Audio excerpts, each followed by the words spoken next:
Première grande édition de l'actualité sur la télévision nationale pour le compte de ce mardi 21 février 2017. Merci mesdames, messieurs d'être au rendez-vous du 13h. Un blessé grave et plusieurs tonnes de coton partis en fumée. C'est le bilan d'un incendie survenu à Kouté dans la commune de Ségbanan. Précision sur les circonstances de l'incendie dans cette édition. Les enjeux du développement durable se discutent depuis ce matin à Cotonou. C'est à la faveur des assises de la coopération Sud-Sud. Retour dans ce journal sur les objectifs de ces assises.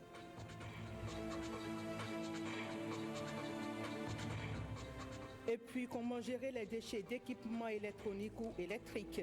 La question préoccupe la rédaction du journal télévisé. Elle vous propose dans ce journal une petite enquête menée à ce sujet. Voilà pour le sommaire, le développement dans un instant. Cérémonie de remise de lettres de créance au chef de l'État ce mardi. 12 ambassadeurs se sont relayés au cabinet du chef de l'État pour sacrifier au rituel de présentation des lettres d'accréditation. Les 12 diplomates qui viennent ainsi de formaliser leur entrée en fonction officielle au Bénin proviennent de Cuba, du Maroc, de la Sierra Leone, du Canada, de l'Ukraine, de la Norvège, de la Palestine, du Soudan, du Danemark, du Vietnam, du Mali et de l'ordre souverain militaire de Malte. Le compte rendu complet de cette cérémonie fort protocolaire est à suivre dans nos prochaines éditions. Souvenir, le 19 février 1990 démarraient les travaux de la conférence des forces vives de la nation. 27 ans après l'événement, les Béninois s'en souviennent encore comme si c'était hier. À Djougou, quelques citoyens rencontrés disent leur satisfaction, mais ils parlent également de leurs attentes au micro de Abdoulaye Fou Idrissou et Ousmane Baparapi. 27 ans après la conférence, ce que moi je retiens, c'est que la conférence a amené la démocratie, le renouveau. Mais cette démocratie n'est pas entièrement comprise par tous les Béninois. Dans certains aspects, nous avons laissé la démocratie de côté et nous faisons ce que nous voulons. Parce que pendant la Révolution, il y avait au moins le respect. Les Béninois se respectaient. Les Béninois respectaient leur pays. Il y avait un sentiment de patriotisme. Avec la conférence nationale, c'est vrai, on a connu un changement qualitatif. Et il n'y a pas une entreprise humaine qui ne soit entachée d'erreurs. Il y a des vices que nous avons constatés. Il faudrait que tous ensemble, qu'on réfléchisse à la chose et qu'on essaie de voir ce qui est aspect positif et aspect négatif. J'étais encore plus jeune au moment où la conférence se tenait et que j'avais suivi de bout en bout. Et je crois qu'aujourd'hui nous sommes heureux. Chacun est libre d'exprimer, ses opinions et de dire ce qu'il pense par rapport au pays. Je me sens bien parce que je me lève le matin, je porte mon maillot, je circule et je vois qu'il y a cette évolution. À part l'évolution là, seulement ce que le gouvernement devait nous voir, c'est le braquage partout là. Ça fait que nous, on ne peut pas rentrer partout. Même en voulant aller chez soi, on est toujours gêné. Plusieurs tonnes de coton partis en fumée à Kouté, c'est dans la commune de Ségbanan. L'arme de crime, un briquet, mais l'auteur, un jeune homme de 15 ans environ, ne s'en est pas sorti indemne. Gravement brûlé par le feu, il est référé à l'hôpital de zone de Kandi. Son état clinique s'est amélioré selon le médecin. Suivez ici le témoignage des parents sur les circonstances de cet incendie. Ce qui s'est passé là-bas, il achète le coton et il attache avec les ballots. Maintenant, on prend les ballots là pour mettre le coton là en haut. Et c'est le gars là qui fait détacher le code des ballots là. Et ça refuse de détacher et il veut faire vite. Et il a briqué dans sa porte maintenant. Il a allumé pour couper le code là avec le feu là. En même temps, le coton a brûlé. Mais les enfants, les gars, étaient malades un peu, quoi. Pas plus fuir. La surface corporelle brûlée était quand même importante, à 40 degrés. Déjà à son arrivée, les soins comme l'antibiothérapie, la réhydratation étaient assurés. Et les pansements quotidiens avec la biafine et tout ont suivi. Ce qui fait que là maintenant, je pense qu'il est quand même assez stable. Je pense qu'il est hors de danger actuellement. Mais à l'entrée, ce n'était pas évident. À cette superficie brûlée, en général, il faut référer à Parakou. Restons à Kandi pour parler société. À présent, ils sont là partout dans les rues à Kandi, mais sur les espaces publics pour y vendre divers articles allant des tournevis, des pinces, des lampes torches ou encore des déodorants, et la liste n'est pas exhaustive. Eux, ce sont les vendeurs ambulants en majorité constitués des communautés venues du Niger. Vente à la sauvette à Kandi, c'est un reportage signé Firmé Bassao et Olviga Messan. Toute une boutique ambulante. Tout comme Abdoulaye, établi à Kandi depuis environ 1 an, ils sont nombreux à investir les rues, mais aussi les places publiques. Un marché entretenu en majorité par la communauté nigérienne. Toutes les familles sont ici. Ça fait 35 ans. Je suis Kandi. J'étais Banikwaran, j'étais un cultivateur là-bas. Et puis je suis venu Kandi ici, je fais commerce. Tous mes enfants sont des Béninois. Je suis la privée aussi, je vais aller faire au champ. C'est dans le commerce là que je nourris les enfants, je fais l'argent des écoles, tout, les habits, tout. La libération de l'espace public, on s'en soucie à peine par ici. Ceci aux grandes dames des usagers de la route. Ce qui importe, c'est le revenu journalier. Avant là, tu vendis un jour 15 000 ou bien 20 000. Aujourd'hui, tu vendis beaucoup, c'est 10 000. Après, il n'y a pas vendu beaucoup, c'est 5 000 ou bien 4 000. Certains clients y trouvent pour leur compte. Ah oui, pour tenir le marché, ils tiennent le marché. Au lieu qu'on se déplace vers des boutiques, c'est pratiquement des boutiques ambulantes qui viennent vers nous. À plusieurs reprises, j'ai acheté chez eux. Il y a le prix également. Il y a quand même quelques inconvénients. C'est qu'on n'a pas toujours la qualité à leur niveau. Mais ce qu'on trouve, on essaie de se débrouiller avec. La vente à la sauvette, un job qui a de beaux jours devant lui. Un détour à Parakou pour la 3e célébration du capital immatériel qui s'est déroulée dans l'amphithéâtre 1000 de l'Université de la Cité des Kobourou. Cette édition dédiée aux lauréats admis aux différents grades du Conseil africain et malgache pour l'enseignement supérieur CAMES a connu la présence de plusieurs autorités de la ville. Landry Kossou et Giscard Bouvi pour les détails. C'est par un discours de bienvenue du professeur Prosper Ganaho qu'a démarré la journée du mérite à l'Université de Parakou. Les enseignants promus au CAMES 2016 et ceux qui ont réussi au 18e concours d'agrégation de médecine reçoivent leurs attestations. L'université a enregistré 44 admis sur 47 candidats. Au niveau de ces 44 promus, nous avons 30 qui sont admis dans le corps des maîtres assistants, 13 dans le corps des maîtres de conférences et 1 dans le corps des professeurs titulaires. Au nombre de 30, les enseignants nouvellement admis au grade de maître assistant du Conseil africain et malgache pour l'enseignement supérieur CAMES portent pour leur toute première fois la toge. Le mérite à l'université fait partie de ce qu'on appelle l'assurance qualité, qui est vraiment quelque chose qui est à l'ordre du jour au niveau des établissements supérieurs d'enseignement supérieur. Le recteur de l'Université de Parakou n'a pas manqué de faire le point du mois de la solidarité organisée du 7 novembre au 6 décembre 2015. Nous attendions un total d'environ 4 milliards. Quand on considère tout ce que nous avons eu comme dons en nature et en dons numéraires, on n'est pas loin de 2 milliards. C'est ce que nous avons rappelé à la communauté universitaire. Le nombre de professeurs titulaires de l'Université de Parakou passe désormais de 3 à 4 avec l'admission au CAMES du professeur Oumarou Alidou.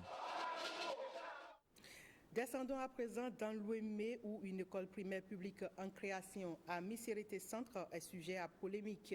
Elle serait créée pour éviter aux enfants la traversée tous les matins de la route inter-État Missérété-Dangbo avec tous les risques d'accident. Malheureusement, le site choisi appartiendrait à un privé, selon les autorités de la commune qui somment les occupants de déguerpir. L'affaire fait grand bruit à Accro-Missérété et pour plus de précisions, suivons ce reportage de Guillaume Avienou et Patrick Nimavo. Une salle de cours d'une école en cours de création à Dotogodo à Accro-Missérété. Le bâtiment implanté sur ce périmètre non encore bâti accueille des écoliers du milieu pour le cours d'initiation. À l'origine de la création de l'établissement, ces personnes se réclamant de l'association de Dotogodo.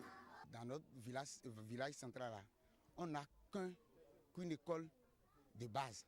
Avant de partir là-bas, le goudron qui mène de Porto-Novo à Dangbo, les enfants ont vraiment des difficultés majeures pour traverser ce voie. C'est ce qui nous avait amené à commencer par réclamer la chose. Le maire de la commune d'Accro-Missérété, qui aurait préalablement autorisé l'érection du bâtiment, serait revenu sur sa décision au grand désespoir des manifestants. Ce qu'il avait dit le jour-là, c'est enregistré. Il nous avait dit que ce que nous sommes en train de réclamer là, c'est une bonne chose. Et maintenant là, même si on n'arrive pas à trouver de parcelles ici, la mairie va nous acheter ça. Et finalement, on a commencé ça comme ça. Depuis ce jour-là, il nous avait demandé de former une comité de 9 personnes. De son côté, le maire estime ne pas avoir connaissance de l'existence d'une association de jeunes de Dotogodo à qui il aurait donné son accord pour la construction d'une école sur le site querellé. Je leur dis que rien n'est prévu sur le plan voirie, alors que les recasements sont déjà avancés dans ce quartier. Ces jeunes, par des manifestations violentes dans le temps, nous ont obligés à nous déplacer sur les lieux. Je mets un comité sur pied pour nous chercher de domaines. Donc on en était là, quand je suis revenu du voyage, on me dit qu'ils ont déjà trouvé de domaines et ça y est, un appartement a été construit et qu'il y avait déjà quelqu'un qui est recruté comme personnel dans l'école. Moi, je leur ai demandé, mais où est-ce que vous avez trouvé l'emplacement? Et je crois que je n'ai pas eu la réponse jusqu'au moment où on m'a convoqué au tribunal pour avoir exproprié illégalement de domaine. Au passage, Michel Baou rappelle les conditions pour la création d'une école publique selon les tests sur la décentralisation. Ils ont créé une école privée sur un domaine privé. Ce n'est pas un domaine public. Un domaine public, c'est l'État qui affecte ça au ministère en charge de l'éducation primaire et maternelle avant qu'on ait créé une école. Tout porte à croire qu'un dialogue de sourds est désormais installé entre le maire et ses habitants de Dotogodo dans Accro-Missérété Centre. L'autorité menace de recourir à la force. Les protestataires, eux, demandent l'arbitrage des acteurs de l'école au plus haut niveau. Cotonou abrite ce mardi 21 février les assises de la coopération Sud-Sud. Les participants vont échanger sur les enjeux du développement durable. En prélude à la rencontre, le ministre du Développement, le coordonnateur du PNUD et le ministre en charge des Affaires étrangères nous édifient sur les objectifs de ces assises. Cette coopération est très très importante pour nous. C'est un échange sur les politiques, les stratégies, les expériences et surtout les bonnes pratiques entre pays du Sud, c'est-à-dire des pays en voie de développement, entre pays africains, entre pays africains et pays asiatiques, entre pays africains et pays d'Amérique latine. Voilà exactement ce que c'est. Et pour nous, c'est très important, en particulier avec nos autres frères africains, de voir qu'est-ce qui a marché dans certains pays dont nous pouvons nous inspirer. La coopération Sud-Sud constitue une véritable opportunité pour la réalisation des ODD, c'est-à-dire les objectifs de développement durable, car elle permet de développer des solutions collectives adaptées aux défis de développement commun. Au PNUD, notre mission dans le domaine de la coopération Sud-Sud est fondée sur l'assistance aux pays partenaires en vue d'optimiser les échanges, d'une part, mais également aussi d'aider les pays à pouvoir s'inspirer d'expériences réussies dans d'autres pays et de pouvoir adapter donc ces expériences dans le processus de développement axé sur les priorités nationales. Il y a beaucoup de solutions que la coopération Sud-Sud permet de trouver et que nous ne trouvons pas dans un schéma classique. Nous parlons dans notre PAG d'une diplomatie qui va trouver des débouchés à nos producteurs, à nos hommes d'affaires et qui ouvrira notre marché. Il est clair qu'en allant vers le sud, nous réduisons les distances. Il est clair que nous avons des technologies qui sont appropriées, adaptées à nos réalités. Il est aussi clair que nous pouvons vendre plus en allant vers des personnes qui consomment des choses qui poussent dans notre environnement. Et puis, parlant toujours de la coopération Sud-Sud, la direction du Centre de partenariat et d'expertise pour le développement durable, chargé de l'organisation des assises de Cotonou, dévoile ici le programme de la rencontre. Les travaux vont durer 3 jours. Donc, nous allons commencer les travaux le 21 et ils prendront fin le 23. Il y a une quarantaine de pays qui sont invités. Au cours de cette rencontre, nous allons essayer de définir ensemble avec les autres pays du Sud les mécanismes, les stratégies qu'il faut pour accélérer l'atteinte des ODD en se basant sur cette coopération Sud-Sud. Et à l'issue de cette rencontre, je peux vous dire qu'on aura 3 choses. La première, c'est que nous aurons une feuille de route qui va nous permettre de mettre en place un programme fédérateur qui va impliquer la plupart de ces pays du Sud. Et deuxièmement, comment faire pour élaborer ce programme, quels sont les acteurs qui seront impliqués et avec des deadlines précis. Les partenaires aussi vont s'approprier de ce concept de coopération Sud-Sud et vont nous accompagner vraiment à l'opérationnaliser parce que ceci va nous permettre d'avoir vraiment des résultats vraiment probables. Assemblée générale des producteurs de soja à Boycon. Le soja est un produit qui apporte beaucoup de nutriments à l'organisme. Ils se mettent ensemble pour mieux organiser le secteur. Gilles Dansou pour les détails. Le soja, un produit à multiples vertus. Sa promotion reste une exigence. Une assemblée générale pour resserrer les rangs. Promotion du soja oblige. Vous n'êtes pas sans savoir que par rapport à la nouvelle carte de notre pays, nous sommes obligés, c'est-à-dire de reprendre un peu les choses. Donc une organisation au niveau national s'est imposée, où des anciens sont partis et des nouvelles têtes sont arrivées. Donc c'est suite à ça que nous avons dit il faut organiser une assemblée pour réorganiser aussi la fêtière nationale. Les partenaires techniques s'inscrivent dans cette bonne logique. Appuyer la mise en place des organisations paysannes et que par la suite, les dirigeants de ces organisations prennent la chose au sérieux, bien sûr après avoir mesuré les enjeux. Simplement parce que c'est un gage qu'après le retrait de l'appui des PTF, eh bien, vous allez conduire le bateau à bon port.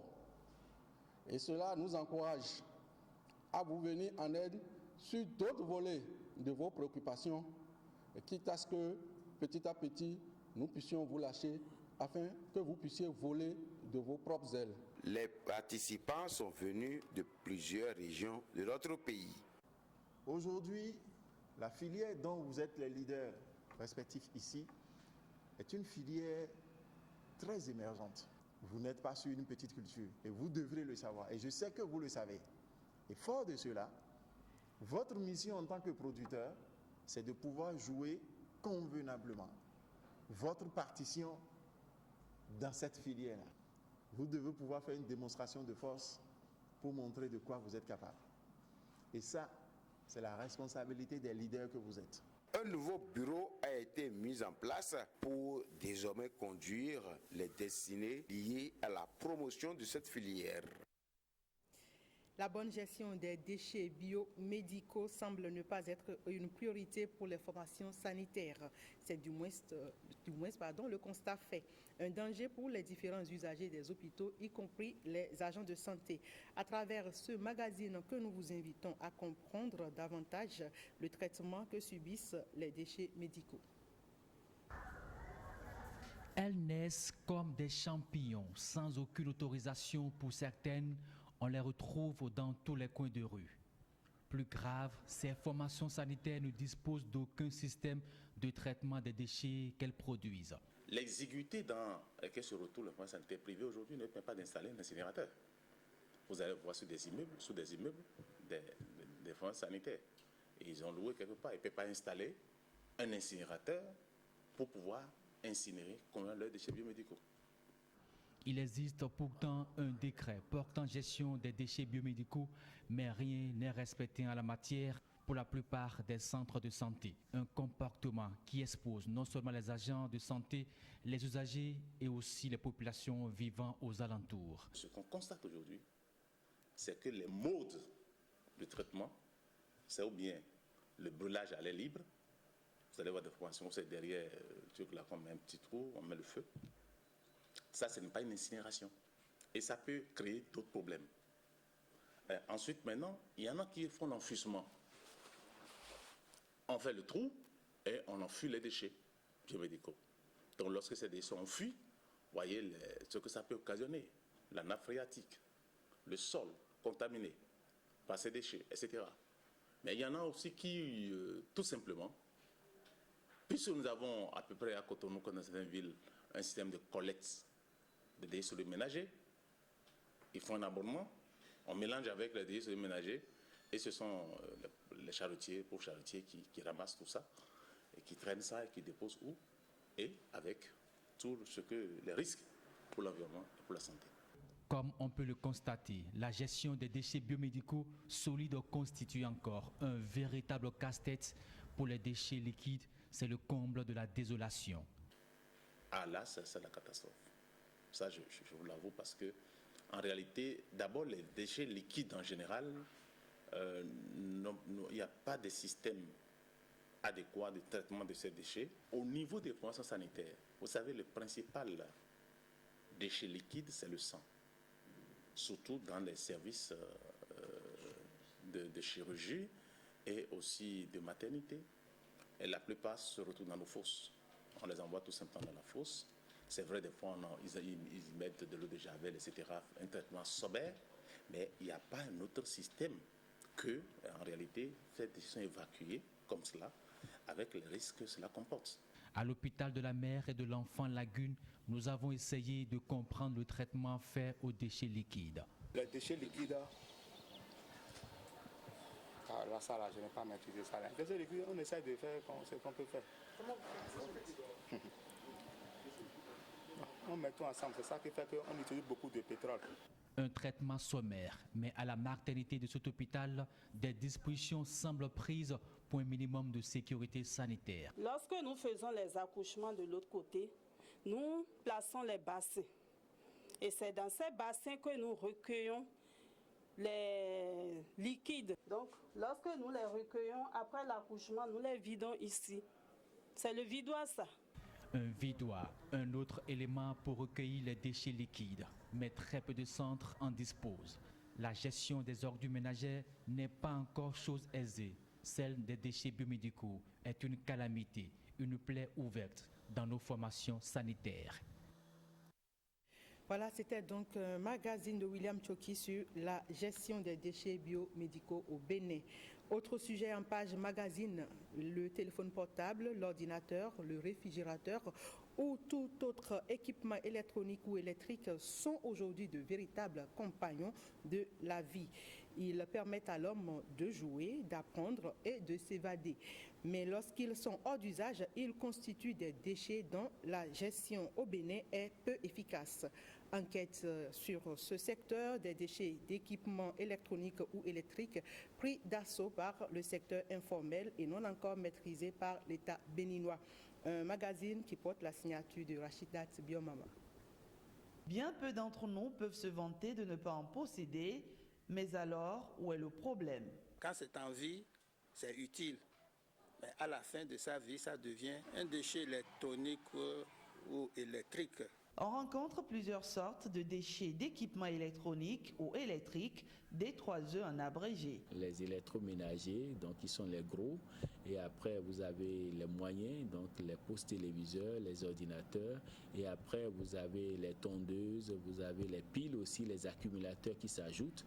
Le Bénin est-il un État créateur de déchets?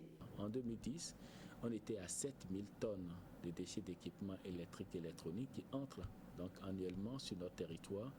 Et suivant cette extrapolation, donc l'extrapolation de cette étude, et avec la taille de la population aujourd'hui, nous sommes autour de 10 000. Ici, rien ne se perd. Ces déchets électriques et électroniques contiennent des onces d'or que nous devons pouvoir prélever. Paradoxalement, ils peuvent se révéler très dangereux. Ces composants sont faits avec des substances très dangereuses pour l'organisme humain. On peut citer notamment le plomb, le cadmium, le mercure, le nickel, le cuivre. L'exposition se fait par la voie cutanée, l'inhalation ou l'injection, et ces dommages sur l'organisme sont énormes. En termes de pathologie, on a essentiellement les maladies de la peau, donc tout ce qui est dermatite, tout ce qui est eczéma. On a les affections respiratoires, c'est des rhinites, c'est l'asthme. Et troisième élément, qui est, me semble-t-il, le plus grave, c'est que ce sont des substances qui sont incriminées dans l'apparition des cancers. L'impact sur l'environnement est également non négligeable. Une fois jetés dans la nature, en contact avec l'air et l'eau, ces objets électriques et électroniques se dégradent. Et en se dégradant, ils libèrent dans la nature les éléments toxiques et dangereux. Et surtout le mercure. Et la difficulté avec le mercure, c'est que le mercure se retrouve dans tous les compartiments de l'environnement et en même temps à l'état liquide, solide, gazeux. Donc on peut retrouver dans l'eau, on peut retrouver dans le sol, donc, et puis lors des cultures. Dès lors se pose la question de la gestion rationnelle de ces déchets. Elle suit un circuit qui intègre la collecte, le stockage, le tri, le traitement, puis enfin le recyclage. Toute une filière non encore réglementée. La part du marché de chaque producteur connu. Et à partir de cette part de marché, nous allons demander donc à ces différents producteurs de participer donc au recyclage. Au Bénin comme en Afrique, il n'existe pas encore de structure publique destinée à cette chaîne de production. Néanmoins, quelques privés y interviennent, des Béninois, mais aussi des étrangers. Ils font notamment le démantèlement. Biran Sek est un agent collecteur auprès d'un atelier spécialisé dans la téléphonie mobile. Aujourd'hui, il a rendez-vous avec Yaovi Kodjovi, l'un des réparateurs de sa liste de clients. Il vient collectionner les déchets qu'on a, c'est-à-dire les pièces de rechange usées qu'on n'utilise plus. Très rapidement, la moisson de Yaovi est pesée et celui-ci s'en réjouit. Avant c'était à 6 000, maintenant actuellement c'est 7 500 le kilo. Et on libère les déchets, on a encore de l'argent là, ça nous profite. Outre les réparateurs, Biran effectue sa collecte auprès des foyers ou ménages en collaboration avec des pousse-pousseurs, communément appelés Gampo Bléblé. Direction le magasin de stockage où nous attend Joachim Dakogan, l'employeur de Biran. Quand les déchets viennent, on les pèse et puis nous passons à l'atelier de tri. Constat, tout ici se fait de façon artisanale, sans contrôle. Une fois l'opération de tri achevée, place au traitement et en l'absence d'une industrie de recyclage, les déchets vont vers d'autres destinations. Après tout ce travail, à une quantité donnée, nous expédions vers l'Europe où nos partenaires se chargent de soit détruire les uns, soit reconditionner. Aussi fait-il un plaidoyer. Ce qu'il faut voir en dehors de l'aspect collecte et autres, c'est la protection qu'on fait de l'environnement. Donc, il faut que l'État nous aide à avoir des lois, des réglementations. Pour Rogatien Biaou, auteur d'un manifeste sur la question, l'État gagnerait à mieux organiser cette filière. Les calculs que nous avons faits actuellement, nous pouvons avoir jusqu'à 30 000 emplois sur toute l'étendue du territoire national. La santé humaine, autant que la protection de l'environnement, n'a pas de prix. Et dans un climat de chômage, n'est-ce pas là un réel défi que d'explorer cet univers où tout se transforme? Une note sur le secteur du sport. À présent, l'ancien joueur international béninois Sidney Govou était au cabinet du ministre des Sports ce lundi. Le ministre Oswald Omeki a entretenu l'ancien footballeur sur le programme d'action du gouvernement. Sidney Govou se dit très intéressé et promet de s'engager activement dans les projets liés au sport. Ils sont au micro de Ghislain Pouguet et Benol Djobé. Nous avons échangé sur les perspectives du football béninois en particulier et du sport en général. Je lui ai présenté le programme d'action dans le secteur du sport. Je lui ai présenté les 3 projets phares, le projet des classes sportives, le projet des associations sportives omnisport pour toutes les communes et le projet des académies départementales. Et je lui ai fait part de ce que le Bénin serait heureux qu'il contribue par sa personne, par son image, à la mise en œuvre efficiente de ces projets. Il m'a donné son accord de principe et dans la limite évidemment de ses moyens, de ses possibilités, qui surtout pour nous devrait s'exprimer en termes de réseau, de relationnel, de coopération et non en termes de ressources financières. Il a fait notre fierté à nous tous pendant plusieurs années. Aujourd'hui que le Bénin amorce à nouveau le décollage de son sport, de son football en particulier, c'est une très bonne chose qu'il soit là, qu'il adhère au projet, qu'il partage nos ambitions. Je sais que nous y arriverons avec lui, avec tous les autres qui voudront contribuer. On s'est plus ou moins mis d'accord. Donc c'est un projet auquel je crois.